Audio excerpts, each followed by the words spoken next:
Assalamualaikum warahmatullahi wabarakatuh.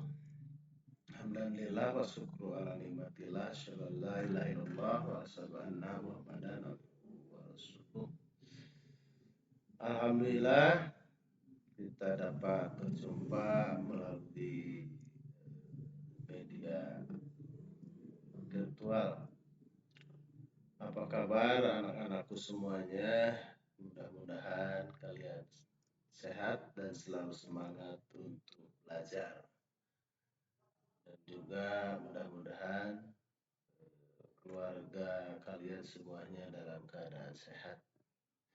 Walaupun kita masih dalam keadaan pandemi ya, COVID-19 tidak menyurutkan kita untuk berbuat baik demi mendapatkan ridho Allah Subhanahu wa taala.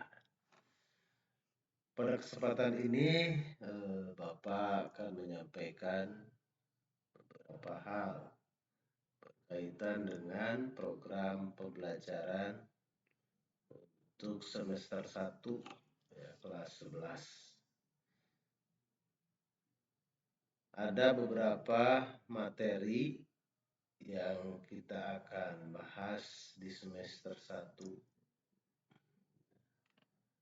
yaitu ini Bapak sampaikan program pembelajaran fikih kelas 11 ya, Madrasah Karya Madani tahun pelajaran 2021-2022. Nah, berkaitan dengan mata pelajaran fikih, ini ada beberapa kompetensi yang harus dicapai ya, berkaitan dengan materi fikih ini. Ada 4 kompetensi inti yang diharapkan tumbuh, yang diharapkan hadir dalam diri kalian masing-masing. Oke, semangat ya. Yang pertama yang disebut dengan KI 1. KI 1 ini berhubungan dengan agama. Bagaimana kalian menghayati dan mengamalkan ajaran agama, yaitu agama kita adalah agama Islam. Maka dari nanti materi yang disampaikan ini harus berkaitan dengan ajaran agama. Yang kedua yaitu berkaitan dengan KI 2, yaitu sosial. Ini sikap ya, di dalam kehidupan sehari-hari. Sikap jujur, tanggung jawab, peduli terhadap orang lain, gotong royong, ya, santun. Nah, kompetensi ini harus kalian dapatkan, harus kalian miliki ya, dalam kehidupan sehari-hari. Sehingga kalian sudah belajar mata pelajaran fikih, tidak peduli sama orang lain, atau tidak tanggung jawab terhadap diri sendiri, atau tidak toleran terhadap orang lain. Nah, ini harus hadir nanti setelah kalian belajar. Ya. Kemudian yang ketiga adalah KI kompetensi pengetahuan, knowledge. Bagaimana kalian nanti setelah mempelajari fikih ini mengetahui ya kan, pengetahuan tentang materi-materi yang disampaikan. Ya, knowledge-nya harus kalian ketahui. Jadi secara faktualnya, konseptual, nanti di dalam materi-materi fikih ini kalian harus miliki wawasan pengetahuannya. Dan keempat itu kompetensi keterampilan. Nah, ini life skill. Bagaimana kalian konkret di dalam perilaku.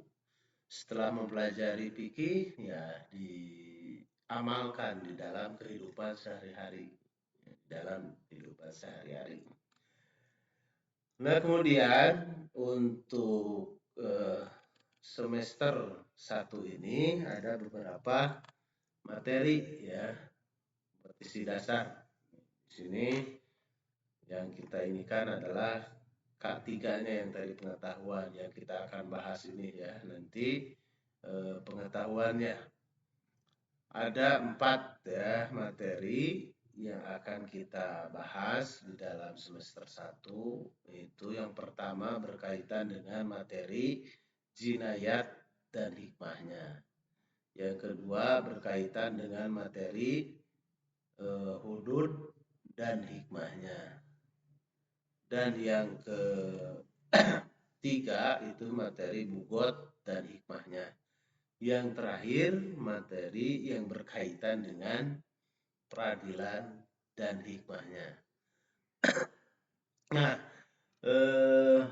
keempat materi ini kita akan bahas di semester 1. Mudah-mudahan kita diberikan kelancaran dan mudah-mudahan wabah ini atau pandemi ini segera berakhir sehingga kita bisa langsung melakukan pembelajaran dengan tatap muka. Tapi tadi saya Bapak sampaikan tidak mengurangi ya semangat belajar kita walaupun dengan menggunakan media IT, media sosial dan lain sebagainya. Nah, itu materi-materi atau program pembelajaran di semester 1. Nah, kita lanjutkan ya pada pertemuan ini untuk materi pertama ya. Materi pertama berkaitan dengan tadi jinayat dan jinayat dan hikmahnya. Di sini kita akan bahas tentang jinayat dan hikmahnya. Moto kita ya, jinayat dan hikmahnya ini berkaitan dengan tindak pidana. Sudah kalian pahami kan? Sudah kalian dengar kan? Banyak di dalam berita, dalam informasi, bacaan di media sosial, tindak pidana seperti apa? Coba pikirkan, tindak pidana. Ada kan tindak pidana pembunuhan. Itu adalah masuknya jinayat. Nah, dalam hal ini kita akan bahas ya, materi ini. Di dalam hukum Islam, tindak pidana ini sudah ada aturan atau hukum-hukumnya. Nah, kemudian di negara kita itu negara yang mengacu kepada undang-undang dan di dalam perbuatan tindak pidana yang dilakukan oleh manusia di negara kita itu ada diatur hukumannya itu di dalam KUHP. Apa itu KUHP? Kitab Undang-Undang Hukum Pidana.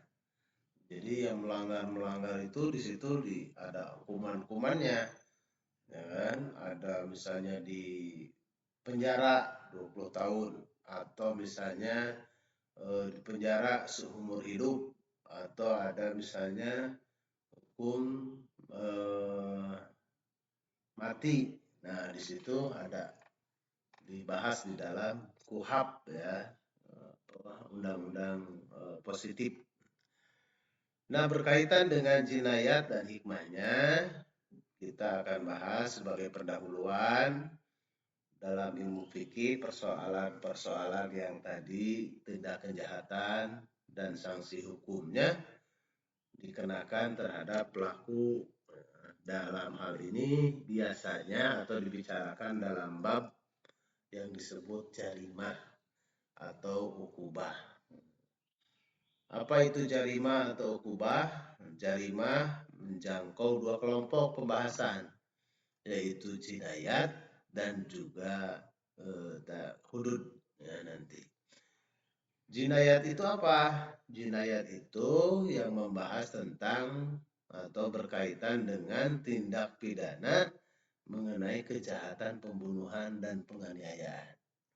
Jadi tindak pidana pembunuhan dan penganiayaan ini masuk kepada pembahasan jinayat. Dan kemudian tindak pidana yang di luar pembunuhan dan penganiayaan itu masuk kepada pembahasan hudud.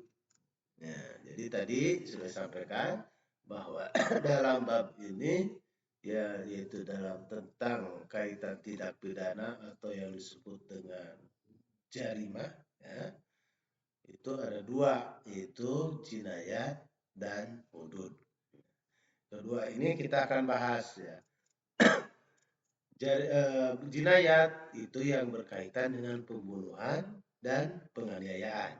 Sementara hudud itu berkaitan tindak pidana di luar pembunuhan dan penganiayaan. Coba pikirkan, ada tindak pidana di luar pembunuhan dan penganiayaan? Tentu banyak ya yang terjadi di sosial masyarakat. Ada misalnya ya, mencuri, ya. Kemudian ada yang korupsi dan mencuri sama ya, maling-maling juga. Kemudian ada misalnya berzina atau menuduh dan sebagainya. Nanti itu kita bahas di pembahasan berikutnya. Untuk selanjutnya, ya, ini sebagai pendahuluan, kita lanjut ke materi pembahasan yang berkaitan dengan jinayat. Pembahasan pertama ya kita akan membahas tentang pembunuhan. Di sini ya pembahasan pertama kita akan bahas tentang pembunuhan.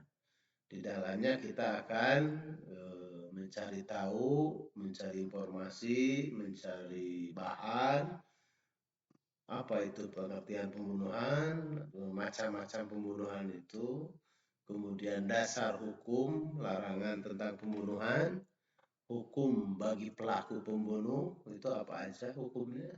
Di dalam Islam, pembunuhan secara kelompok, seperti apa hukumnya. Kan ada pembunuhan itu bisa dilakukan oleh sendiri, atau berjamaah, berkelompok, ya. Bisa 2 orang, 3 orang, atau lebih, ya. Kemudian ada hikmah. Apa hikmah dari dilarangnya membunuh? Hikmah itu pembelajaran, ya, pembelajaran. Ya, kita lanjutkan kepada pengertian. Nah, di sini pengertian pembunuhan.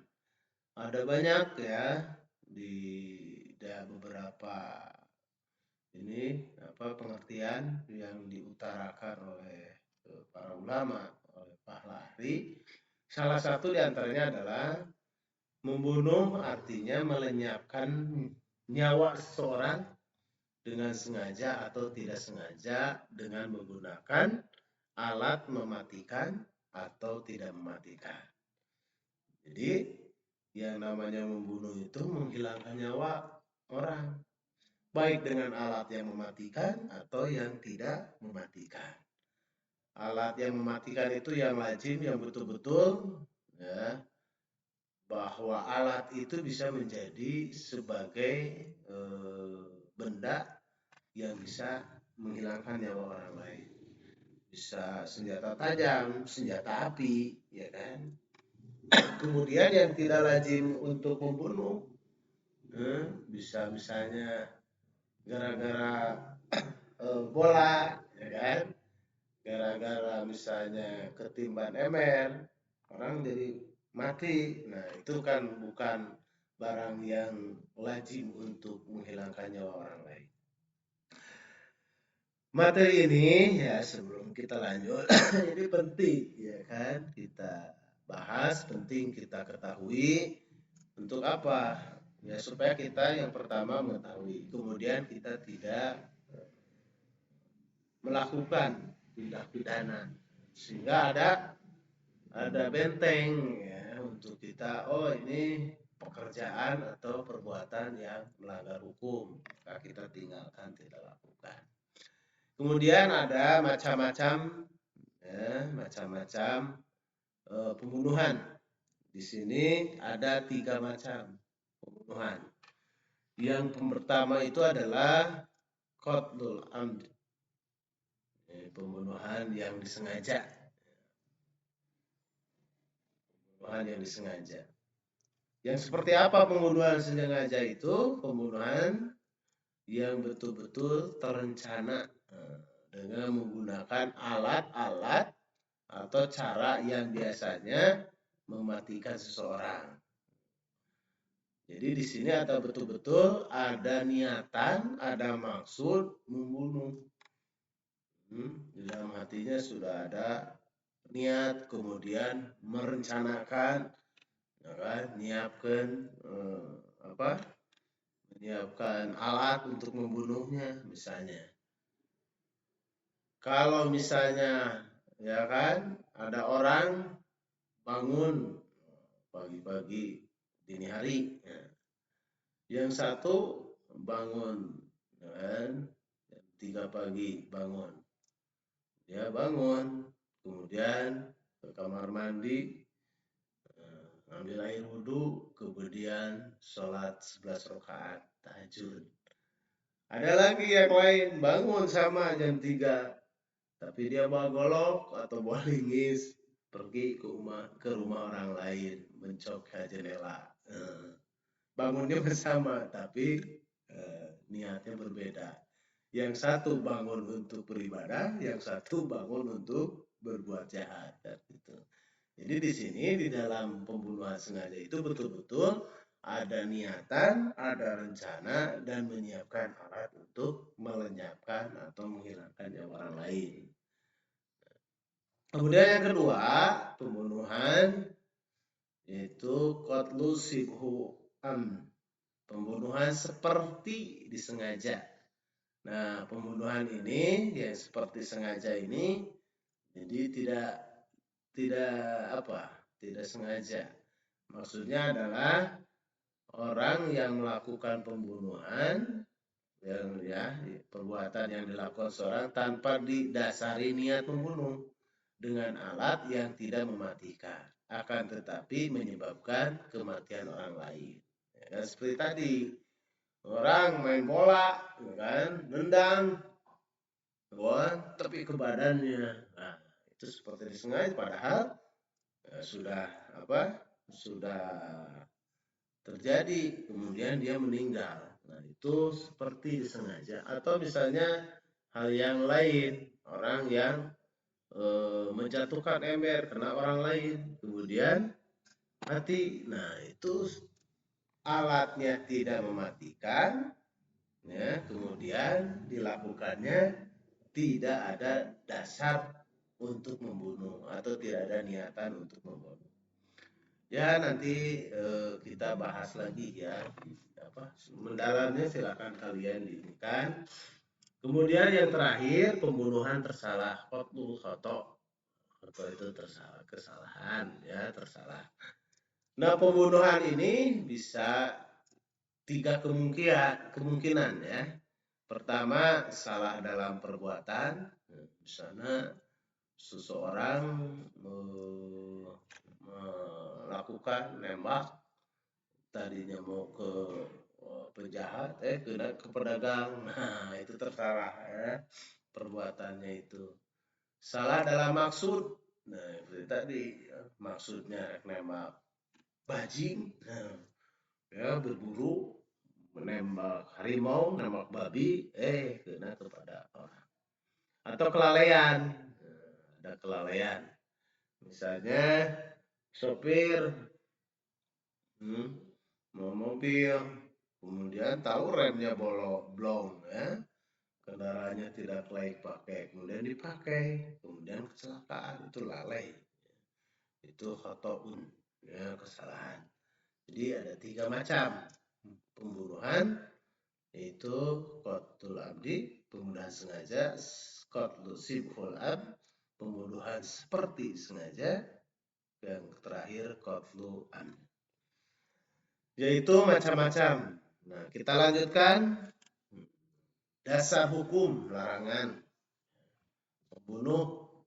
Ini ada di dalam surat Al-Isra, ya. Dalam surat Al-Isra ayat 33, ya. Nanti kalian lihat Al-Qur'annya. Yang di situ dinyatakan wala taqtulun nafsal lati harramallahu illa bil haq, dan selanjutnya, dan janganlah kamu membunuh orang yang diharamkan Allah membunuhnya kecuali dengan sesuatu alasan yang dibenarkan. Jadi ada, ya kan? Jadi membunuh itu ada yang tidak boleh, ada yang dibolehkan. Nah, yang tidak boleh itu yang mana? Yang diharamkan oleh Allah untuk dibunuh. Yang dibolehkan untuk dibunuh ya ada, ya, yang dibolehkan oleh Allah untuk dibunuh. Seperti apa misalnya pembunuhan yang dibolehkan? Di dalam peperangan. Orang berperang memiliki niatan untuk membunuh.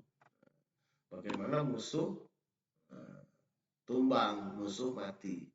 Maka di situ dibolehkan di dalam peperangan orang membunuh. Orang yang tidak dibolehkan, ya tidak ada hak, ya kan, yang dibenarkan oleh Allah dan Rasulnya untuk dibunuh. Orang tidak apa-apa, ya kan, lagi jualan, tahu-tahu ditusuk sama pisau. Nah, itu tidak ada hak untuk dibunuh. Itu haram. Nah, kemudian di dalam hadis Rasulullah SAW, mohon maaf belum saya cantumkan hadisnya ya, tapi baru artinya. Dalam artinya hadis Rasulullah SAW, saya menuju laki-laki Ansor, kemudian di tengah perjalanan Abu Bakar menemuiku dan bertanya, mau kemana? Dijawab, saya mau menemui orang Ansor. Kemudian Abu Bakar malah menyuruhku, pulanglah. Sesungguhnya saya mendengar Rasulullah SAW, jika ada dua orang muslim berhadapan dengan membawa pedang masing-masing mau saling membunuh, maka yang membunuh dan yang dibunuh sama-sama masuk neraka. Al-qatil wal maktul finnar. Al-qatil, orang yang membunuh, wal maktul, dan yang mau dibunuh, sama-sama masuk neraka. Kenapa? Karena orang berselisih itu dua-duanya ingin membunuh, mempepasayaan. Ya, itu tidak ada hak, ya kan, di dalam ajaran untuk dibunuh. Itu kedua-duanya masuk neraka. Kenapa? Karena kedua-duanya memiliki niatan untuk membunuh. Cuman di situ mungkin siapa yang duluan terbunuh, ya. Makanya kedua-duanya juga masuk neraka kata Rasulullah. Jadi anak-anakku sekalian, perbuatan, ya, perbuatan ini adalah suatu tindak pidana yang dilarang, yang diharamkan oleh Allah dan Rasulnya. Jadi berhati-hati, ya, jangan mudah terpancing emosi, amok atau marah, sehingga ya godaan setan pasti, ya, godaan setan. Kita harus dihina, kita harus minta lindungan kepada Allah Subhanahu Wa Taala jangan sampai kita tergoda oleh setan untuk menghilangkan nyawa orang lain. Kan sekarang banyak ya tragedi ataupun kejadian kalau kita melihat berita di media TV, koran, kemudian media sosial, nyawa orang itu sangat mudah hilang, ya, karena perselisihan yang kecil, karena pertengkaran dan sebagainya, sehingga menghilangkan nyawa orang lain. Nah, dalam hadis lain Rasulullah SAW tidak boleh membunuh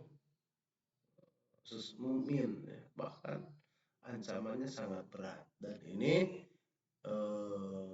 membunuh ini termasuk al-kabair, dosa besar.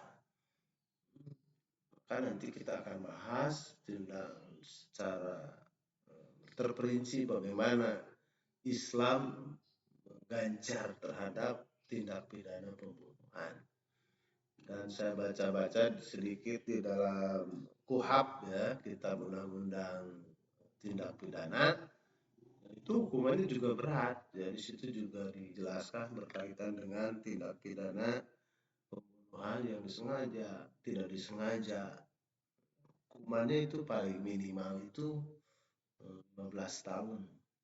sampai hukuman mati maksimalnya. Ya, mudah-mudahan kita terhindar ya dari perilaku jahat.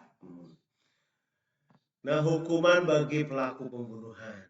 Hukumannya apa? Pembunuhan yang disengaja. Nah, di dalam Islam, pembunuhan yang disengaja yang tadi ada niat, ada rencana, kemudian disiapkan dengan alat yang mematikan atau lazim digunakan untuk membunuh, dan bisa benda atau apapun, racun ya sekarang banyak.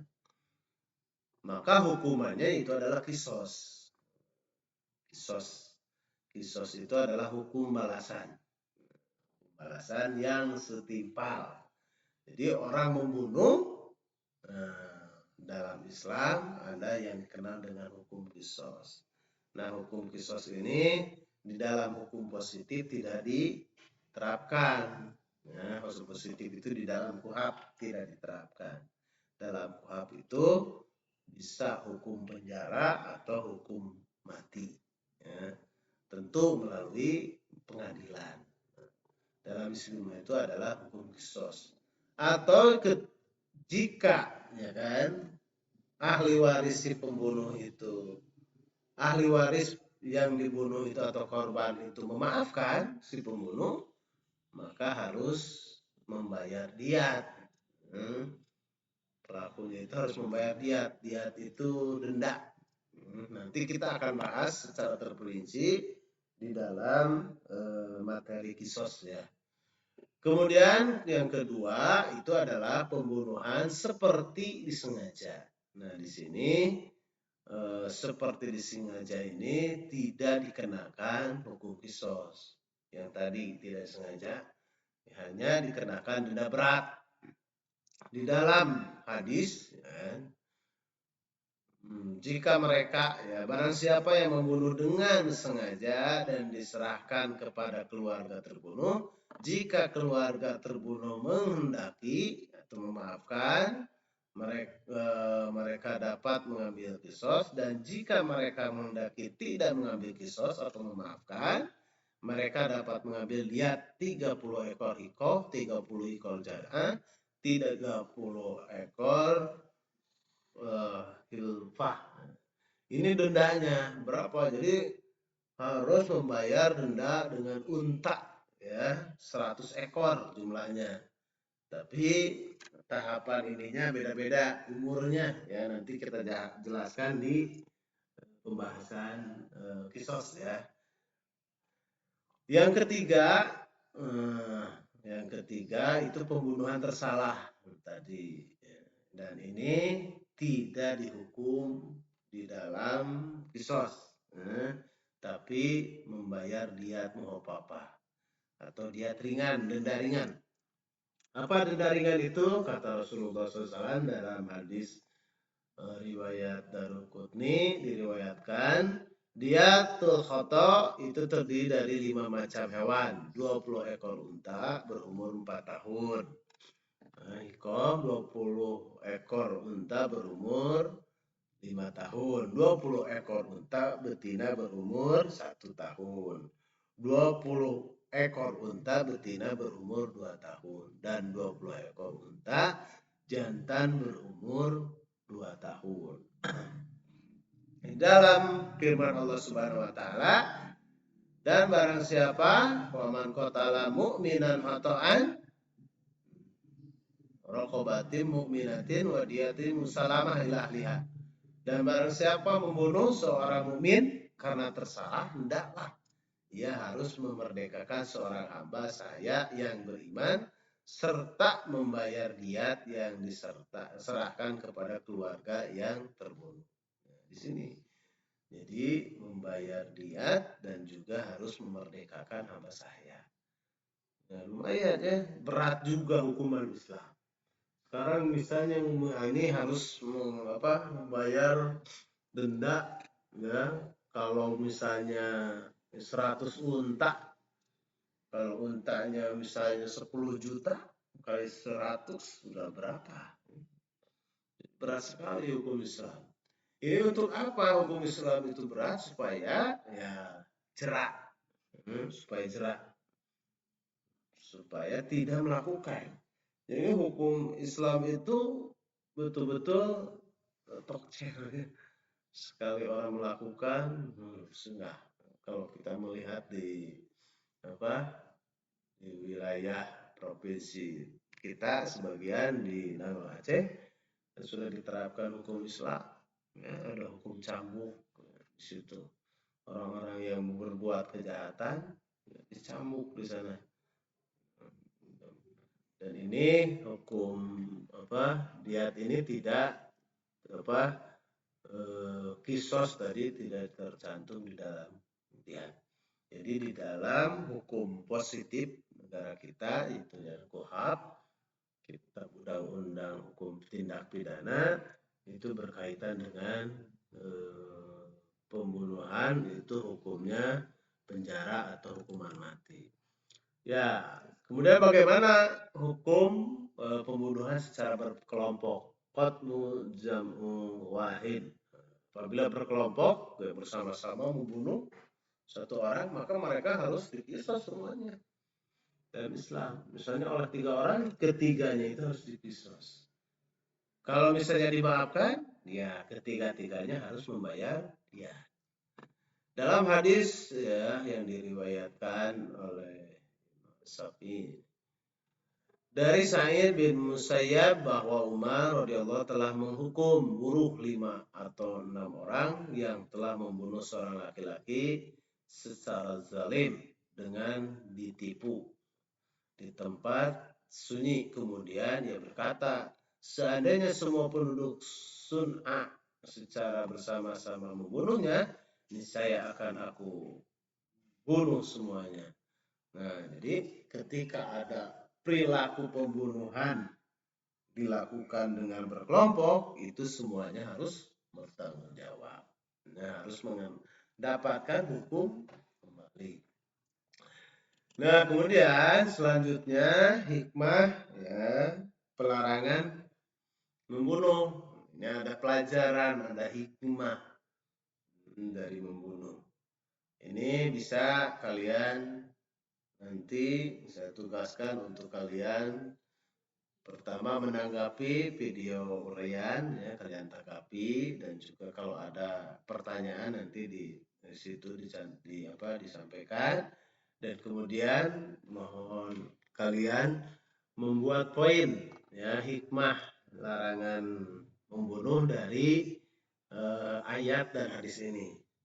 Yang pertama adalah ayat yang cantum di dalam surat An-Nisa ayat 93. A'udzu billahi minasyaitonir rajim. Man qatala mu'minan muta'ammidan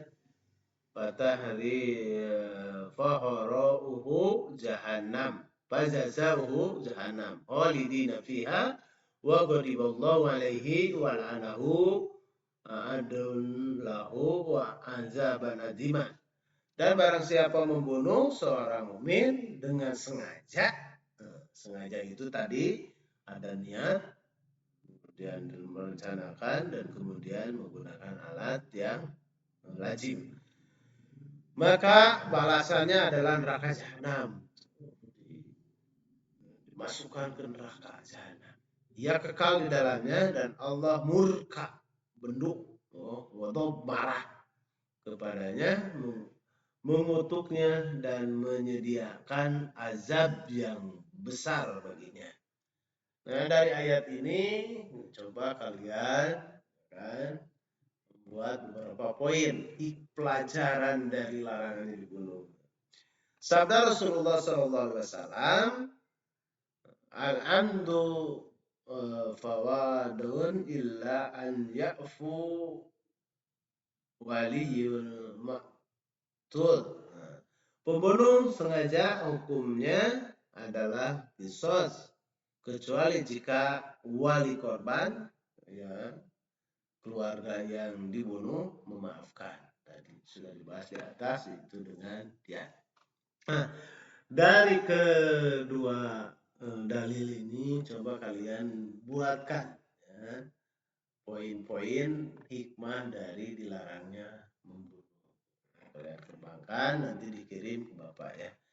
Jadi anak-anakku sekalian, untuk pertemuan ini tentang materi jinayat yang berkaitan dengan al-qatlu, pembunuhan, sudah barusan saya uraikan. Mudah-mudahan tidak puas sehingga kalian mencari bahan, mencari referensi yang lain ya untuk menguatkan pemahaman terhadap materi yang kita bahas.